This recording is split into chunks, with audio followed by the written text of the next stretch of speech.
ప్రతిఘటన టీవీకి స్వాగతం. క్షణక్షణం మీకోసం. తెలంగాణ రాష్ట్రంలోని తొలిసారిగా ఆర్టీసీ బస్టాండ్లు, బస్ డిపోల్లో శానిటరీ నాప్కిన్ వెండింగ్ మిషన్లు ఏర్పాటు చేయనున్నట్లు మంత్రులు సీతక్క, పొన్నం ప్రభాకర్ తెలిపారు.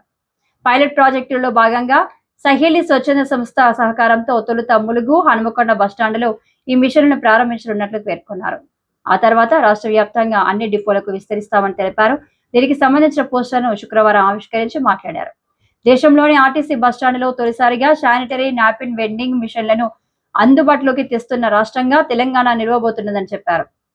సహేలి సంస్థ వ్యవస్థాపకురాలు కొమ్ము అనుపమకు ఆ సందర్భంగా అభినందనలు తెలిపారు.